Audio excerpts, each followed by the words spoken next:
And so today what we're announcing at Xilinx is a new series of telco accelerator cards specifically designed for 5G O-RAN and virtual BBU acceleration. The first card in the series is called T1. That's the card that we're announcing today. And it solves the two most common DU acceleration requirements that we get asked from operators, which is the front haul termination and the L1 hi-fi functions. 네, 오늘 저희는 새로운 시리즈의 이동통신용 가속기 카드를 발표하게 되었습니다.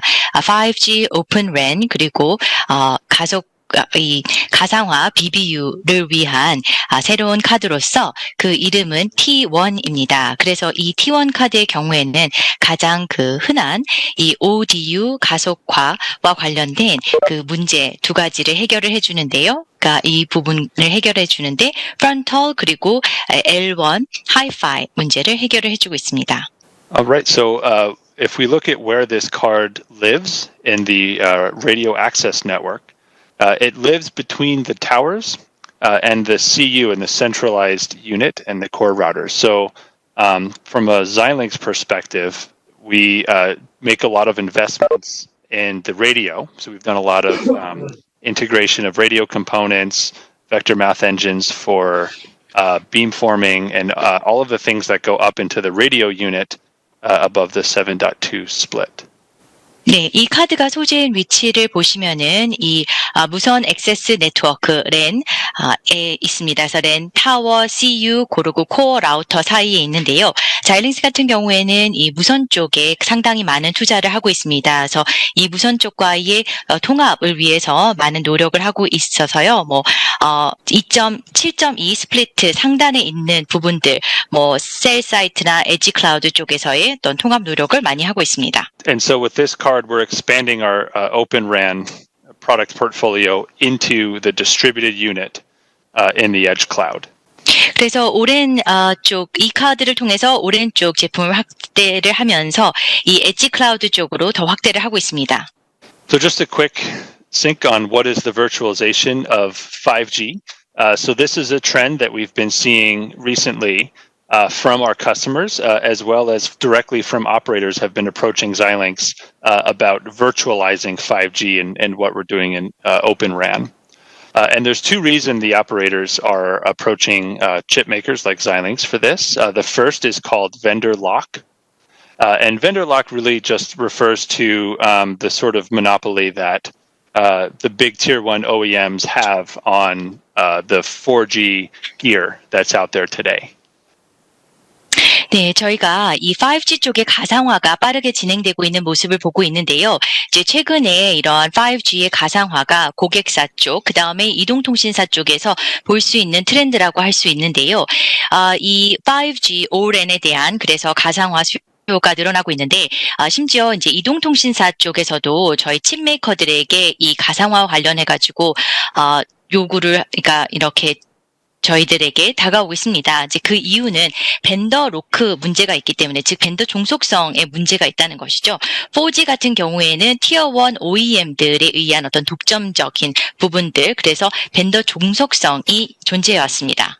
And then the second reason that the operators are asking us to invest in Open RAN is they want to really be able to deploy software services at the edge. So if you look at the traditional OEM gear, it's all proprietary. So if you buy a radio unit from OEM vendor A, you also have to buy the BBU from OEM vendor A. It's all proprietary ASICs, proprietary software, which makes it such that an operator cannot deploy software at the edge services such as VR, gaming, or automotive, because all of the gear from the different tier 1 OEMs is different and incompatible. 이제 그런 이유는 즉 통신사들이 오픈 랜 쪽에 이제 투자를 많이 하고 있는데, 그렇게 하고 있는 이유는 이 엣지 단에서 이 소프트웨어 서비스를 도입을 하기를 원하기 때문입니다. 그래서 구축하기를 원하는데요. 이제 과거에는 OEM사, 어떤 특정 OEM사로부터 이 무선 쪽 구매를 했다라면은 BBU도 동일한 이 OEM을 통해서 구매를 해야만 했었습니다. 독점적인 소프트웨어, 독점적인 ASIC을 사용해 왔기 때문인데요. 이렇게 되다 보니까 통신사들이 자신들의 어떤 소프트웨어 서비스를 엣지 단으로 보낼 수가 없었던 것입니다.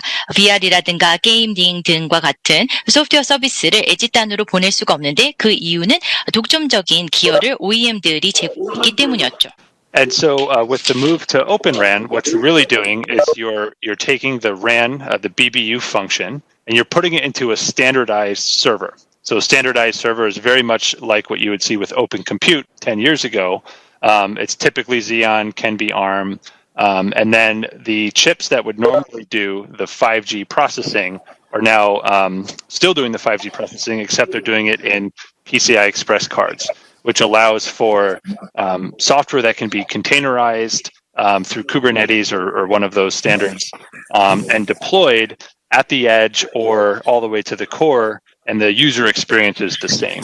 오픈랜 쪽의 움직임을 보게 되면은 이제 BBU가 표준 서버 안으로 들어가게 되는 것입니다. 이것은 10년 전에 오픈 컴퓨팅 쪽에서 발생했던 일과 비슷한데요. 뭐 그 암에 들어간다던가 지온을 사용을 하는 것입니다. 그래서 이제 이 5G 프로세싱도 PCI 익스프레스, PCIe를 통해서 이루어지는 것이고 소프트웨어는 컨테이너화 되는 것입니다. 뭐 쿠버넷 이런 쪽으로 컨테이너화 되는 것이고요. 이렇게 됨으로써 이것이 코어든 엣지 단이든 다 갈 수 있게 되고 그 다음에 유저의 경험은 통일성이 있게 되는 것입니다. And so what we're seeing from the operators as well as from the OEMs is that sometime around 2019, at the end of 2019, all of our conversations changed from Xilinx selling chips to OEMs and operators coming to Xilinx asking what we're doing in ORAN. So clearly the operators want to move to the open standards RAN. And they're asking us to look at both ORUs, which is the ORAN radio units, and the ODUs, which is what this card is built for. 그래서 통신사들과 OEM들은 2019년 말까지 대화와 그 이후의 대화가 현격히 바뀌게 되었는데요. 과거에는 자일링스가 OEM 쪽에 칩 판매를 했었다라면은 이제는 이 OEM들 그 다음에 또 통신사들이 저희 쪽에 와서 이제 ORAN 관련해서 어떠한 일들을 하고 있느냐, 작업을 하고 있느냐라는 이제 질문도 하고 문의를 하고 있었던 상황이죠. 그래서 이 오픈랜 쪽으로의 이동이 이루어지고 있는데 그것은 ORU도 마찬가지고 그 다음에 본 이 T1 카드가 이제 하려고 하는 ODU 쪽도 마찬가지입니다. All right, so let's take a closer look at virtualization, this trend that we're capitalizing on. So if we take a traditional baseband unit from an OEM and we pull the lid off, we can see that there's really three chips that matter. There's a lot of chips, but there's three that matter. In this regard, there's the general purpose processor. This typically does the L2, L3 processing. It can be an x86 or an ARM. There's a front haul FPGA, which typically stays in FPGA. This is the chip that consumes the CPRI traffic from the antenna array and brings it into the BBU. And it does typically lo-fi and some hi-fi functions. And then there's an L1 baseband chip, which is typically a larger FPGA in the beginning, and then at some point it becomes an ASIC in the second and third phase of releases. 네, 가상화 트렌드를 저희가 활용을 하려고 하는데요. 그러면은 전통적인 BBU 안에는 이런 베이스밴드 장치 안에는 어떤 것이 있는지 한번 살펴보겠습니다. 그래서 통상 OEM들이 제공하는 이 전통적인 기존의 BBU의 뚜껑을 열어보면은 물론 여러 개의 칩들이 있지만 저희가 생각하는 쪽에서의 주요 칩은 세 가지가 있다라고 할 수가 있습니다. 이제 첫 번째로 범용 프로세서 칩이 있고요. 그래서 L2라든가 L3 프로토콜 레이어 프로세싱을 진행을 하고 있고 그 다음에 또 다른 것으로서 프론톨 FPGA가 있습니다. 그래서 이쪽 같은 경우에는 CPRI 트래픽 터미네이션을 한다던가 그 다음에 로우-파이 그 다음에 하이-파이 기능을 하고 있고 이제 BBU에 해당되는 것이고요. 그 다음에 레이어 1 베이스밴드가 있는데 이거는 이제 FPGA로 처음에는 나왔다가 두 번째, 세 번째 릴리스 때에는 ASIC으로 바뀔 수가 있습니다. So if you look in the BBUs that are out there today, you'll find that there's FPGAs in there. And there's two in particular. One is the front haul termination FPGA, and this is typically a Xilinx Zynq UltraScale Plus device or a Kintex device. And you'll see on the layer 1 baseband, we actually made a new chip fairly recently that builds the layer 1 baseband FEC functionality using standard cell ASIC gates. And this is a device called the ZU21. So from a BBU perspective, at Xilinx, we've already architected the chips. We sell the chips to the BBUs today, and we've developed and sell the IP to the traditional OEM vendors today for these two chips.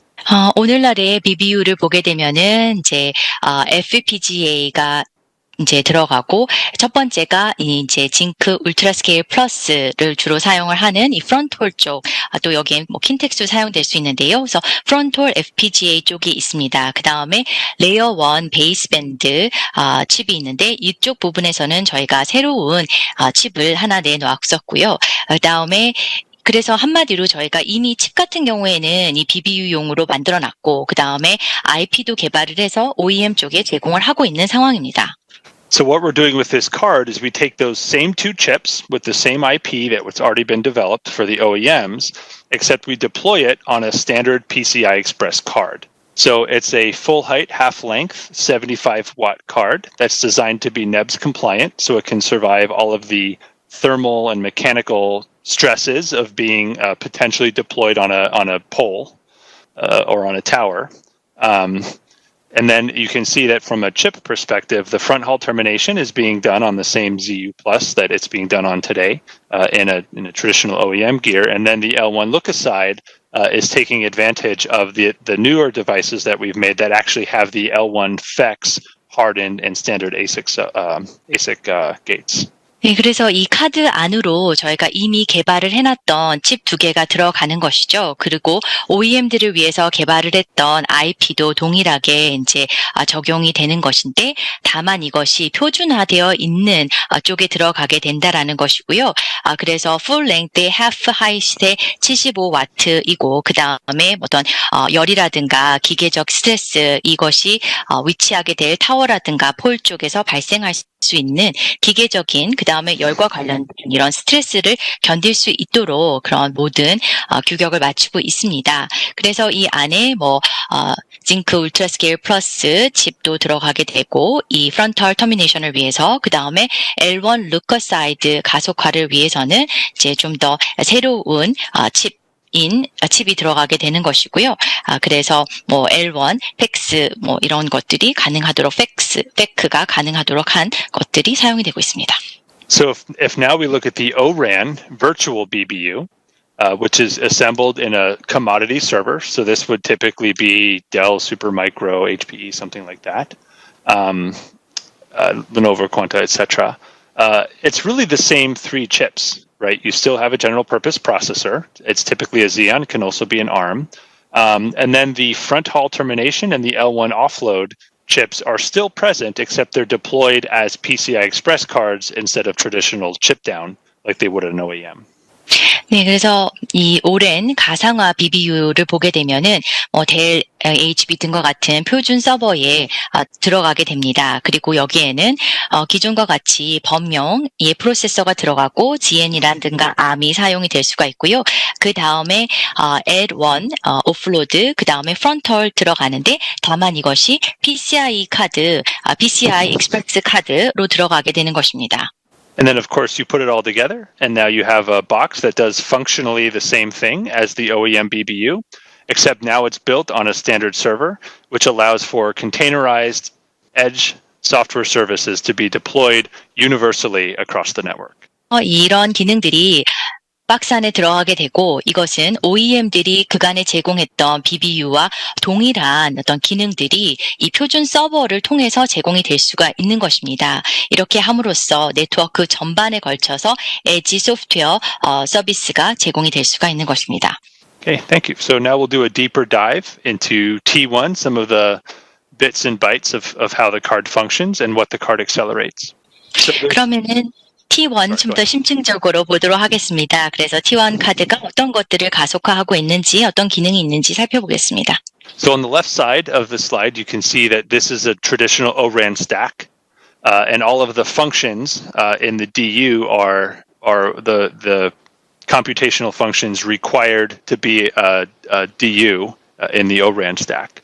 And so we looked through all of those functions, and there's certain functions that FPGAs are very good at and CPUs are bad at. And then there's other functions that CPUs are very good at and FPGAs are bad at. And so the things FPGAs are good at are line rate, Ethernet, and CPRI type functions, so NIC functions. And the other thing the FPGAs are good at are the channel coding and memory intensive functions.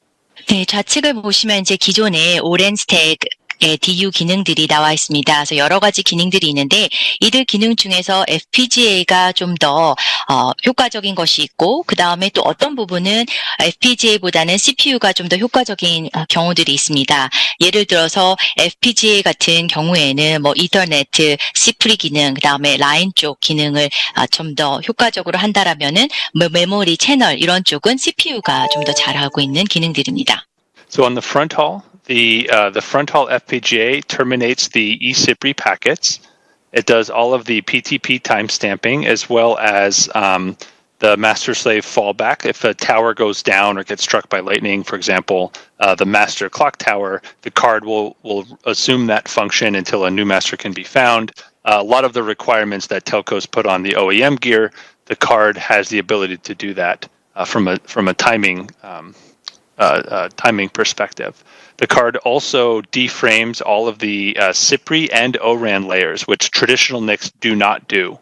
Normally, traditional NICs would require that the ORAN framing happen in the Xeon. So with our card, we actually own that IP, and so we do all of the ORAN framing in the front haul chip, freeing up the Xeons to do other. There's a couple functions on the front haul that are very important. First is the PTP timestamping. And so this is required for time synchronizing the towers to the DU, and so the card has all of the required functions for the very accurate sub-nanosecond timestamping needed for ORAN deployments. 네, 프론트 기능들이 중요한 기능이 있는데요. 이제 그중 하나가 TPT 스탬핑이다. PTP 타임 스탬핑입니다. 그래서 이것은 타워와 DU 간의 이제 시간을 동기화하는 것으로서 이제 나노 세컨드까지 그것을 해야 되는데 이 카드에서 그 기능을 담당을 하고 있고요. And the second front haul function that this card does that other NIC cards do not do is the ORAN framing and deframing. So there's ORAN specific packet assembly required. That would normally be done in a Xeon, but in this card, we actually offload all of that functionality to the card. 그 다음에 프론털 쪽에서 다른 니크 카드는 못하는데 저희가 출시하는 T1 카드에서 할 수 있는 것이 디프레이밍, 오랜 프레이밍입니다. 그래서 일반적으로 이런 것을 지온 쪽에서 했다라면은 이제 이 카드에서 그 기능을 담당할 수 있습니다. And so if you look at the top of the stack, there's two other functions, and I'll go through them one at a time. The most compute-intensive function that a BBU does is called the FEC function, or LDPC, forward error correction. That's new for 5G. This is a very compute-intensive function, and the ZU21 contains standard cell ASIC blocks that actually do those functions at a very low power and very high throughput. 예, 그래서 이 스택 위에 이제 두 가지 기능들이 있는데요. 이제 컴퓨팅을 굉장히 많이 요구하고 있는 기능이 있습니다. 그것이 FEC 기능, 또 LDPC라고 할 수 있는 요 기능인데 이것이 5G에서 새로이 요구되는 기능으로서 ZU21 쪽에서 이제 스탠더드 ASIC을 통해서 제공이 되고 있고 이것을 통해서 저전력으로 굉장히 많은 처리량을 처리할 수 있습니다. And then there's a second function that we do in the L1 chip that's called HARQ, H-A-R-Q. And this is a memory-intensive function. And so if you're trying to offload a CPU, there's two things that break CPUs. One is overload them, and the other is overload their memory. And so HARQ requires a lot of memory reads and writes. And so by pushing the HARQ function off to the memory in the on the FPGA card, we can free up the processor's memory bus, again, to run containerized services at the edge.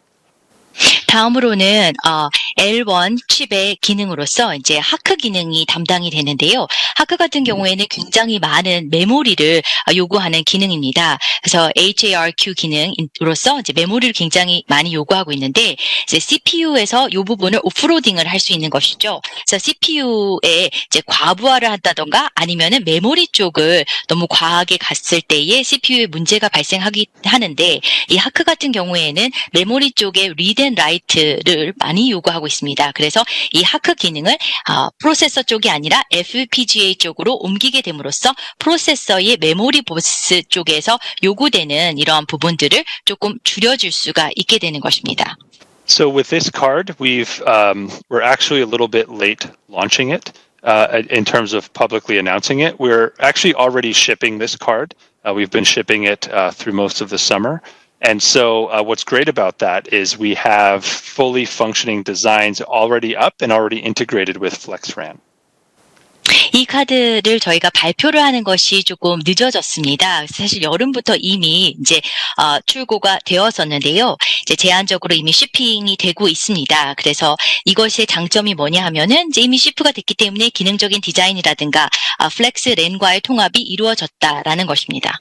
And so as we launch this card, we're able to show how the card performs in a BBU. And so this demonstration here, this is actually based on the video demonstration that's on our website right now. And you can see this is comparing a standard Dell server. This is just a Dell server we have. It's a high-end Xeon Gold 3.8 gigahertz processor. And you can see the performance of the FlexRAN with just the Xeon by itself. And then the same performance running the same FlexRAN test with the Xeon and the T1 card plugged in. 네, 저희가 이 카드를 런치를 하면서 이제 BBU 내에서의 퍼포먼스가 어떤지를 볼 수가 있는데요.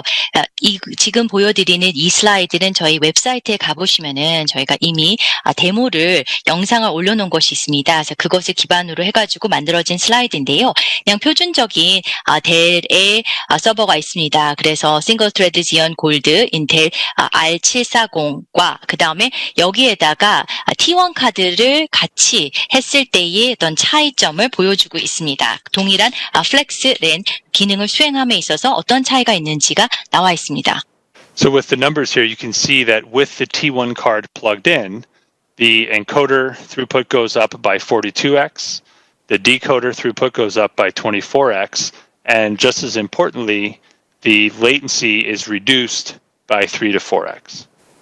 그래서 지금 비교하고 있는 이 숫자들을 보시게 되면은 T1 카드를 추가함으로써 엔코딩 쪽에서의 처리량은 42배 늘어났고요. 그 다음에 디코딩 쪽에서 24배, 그 다음에 이 지연 부분에 있어서도 3-4배 정도가 개선 효과가 있다라는 것을 볼 수 있습니다.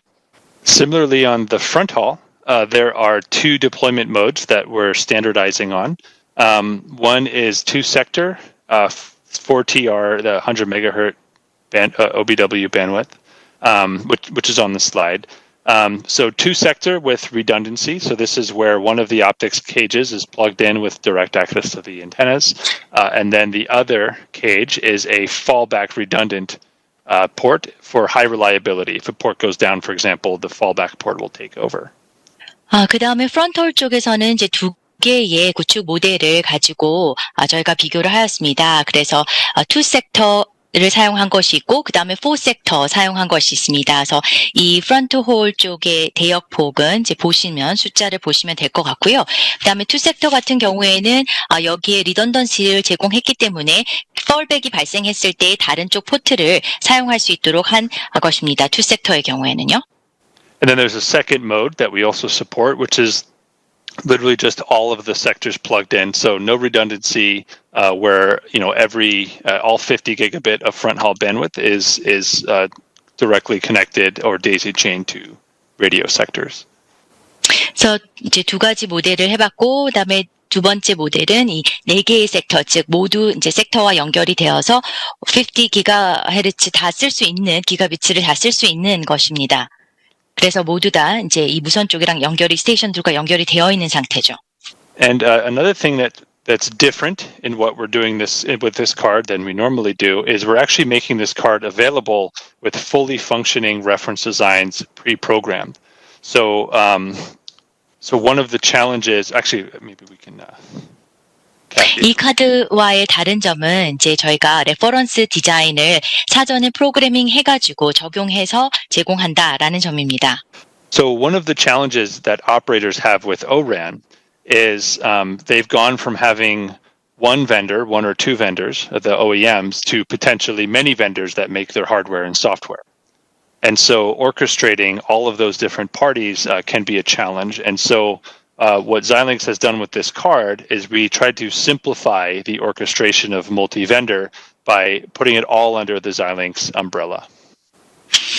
네, 통신사들이 이제 오픈 랜으로 넘어가기 위해서는 좀 어려운 부분이 그 전에는 한두 벤더과만 일을 하고 했다라면은 이제는 여러 개의 하드웨어와 소프트웨어 벤더들과 일을 해야 된다라는 것 때문에 조율 쪽에서의 어려움이 있을 수가 있습니다. 그래서 자일링스에서는 이 카드 안에다가 그 조율을 좀 쉽게 할 수 있도록 하기 위해서 이런 모든 것들을 자일링스 엄브렐라 아래에다가 넣은 것입니다.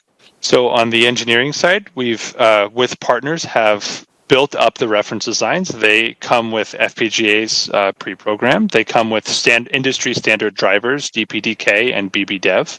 And they've already been integrated into the open source FlexRAN software stack that the system integrators are using. 그래서 저희가 파트너사들과 엔지니어링 쪽을 해서 저희가 레퍼런스 디자인을 만들었고 그런 것들이 FPGA 안에 들어갔고 그 다음에 드라이버 쪽에서도 BBDev와 같은 표준화된 것들을 사용을 하고 있습니다. 그래서 그리고 또 SI 업체들이 이미 사용하고 있는 오픈 플렉스 랜 스택을 활용하고 있습니다. So that simplifies the engineering, and then. On the commercial side, we've also pre-negotiated with our partners deployment models and terms and conditions so that the operators can simply just buy the card from Xilinx, and then all of the terms and conditions and paying the subs gets buried into that card cost. So in the end, what happens is we've simplified the engineering deployments as well as the commercial details around ORAN deployments. 그래서 그렇게 했기 때문에 엔지니어링 쪽이 쉬워졌고요. 그 다음에 상업적인 측면에서도 저희가 사전에 파트너사들과 내고를 했습니다. 그래서 협상을 해가지고 이런 구축 모델에 대해서 이미 이 카드 가격 안에 그것을 적용을 하였습니다. 그래서 이미 어떤 지불 구조라든가 이런 거에 대한 조건들이 그 카드 비용 안에다가 접목이 되었기 때문에 그 엔지니어링적인 측면에서의 구축도 쉬워졌고 그 다음에 또 오픈 랜을 적용하는 상업적인 측면에서도 쉬워지게 된 것입니다. Okay, and finally, there's a number of deployment scenarios that we've been asked to solve with this card. The first on the upper left is what we call two-sector redundancy. This is a high reliability deployment mode. So this would be, U.S., parts of Europe, Korea, Japan, kinds of deployments where it's a very high reliability. If a backhoe runs over an optics cable, for example, the fallback cable will take over and service will not be lost. This is the most common one we get asked to solve, and this card does that. 마지막으로 저희가 다양한 이제 T1 구축 시나리오들을 만들어 놨는데요. 좌측 상단을 보시면은 이제 이중화가 필요한 이 섹터로서 신뢰성이 굉장히 높게 필요한 경우입니다. 그래서 이 모델 같은 경우에는 미국이나 유럽, 한국, 일본 쪽에서 가장 보편적으로 사용하는 그 시나리오서 신뢰성이 굉장히 높게 필요할 때 그런 광 케이블이 문제가 생겼을 때에 다른 펄백 케이블을 통해 가지고 서비스의 연속성이 저해되지 않도록 하고 있는 시나리오입니다. 그래서 이 카드가 해당 시나리오를 지원할 수 있습니다. The next scenario is highly oversubscribed.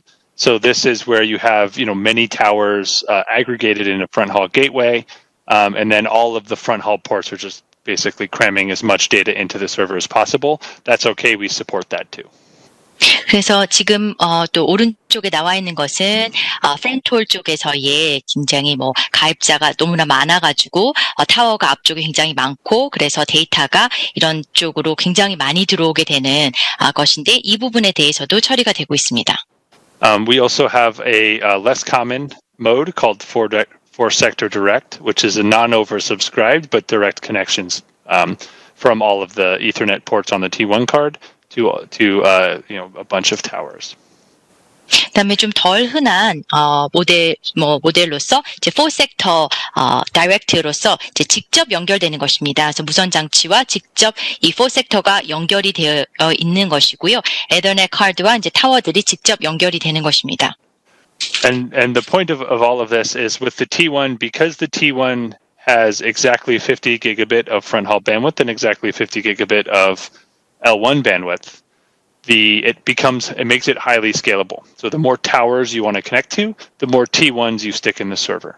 T1 같은 경우에는 장점이 프론톨 쪽에 정확히 50기가빗이 제공되고 L1 쪽에서도 50기가빗의 대역폭이 제공이 되고 있습니다. 그렇기 때문에 예를 들어서 타워를 더 많이 이제 구축하기를 원한다라고 할 경우에는 이제 단순하게 T1을 서버에다가 더 많이 구축하면 되는 것입니다. 그래서 굉장히 뛰어난 확장성이 있습니다. Great. And this is really just a review, so we can open it up to questions and if there are any. 자, 지금 보시는 이 슬라이드는 이제 다시 한번 리뷰하는 슬라이드이기 때문에 이제부터는 혹시 질문 있으시면 질문 받도록 하겠습니다.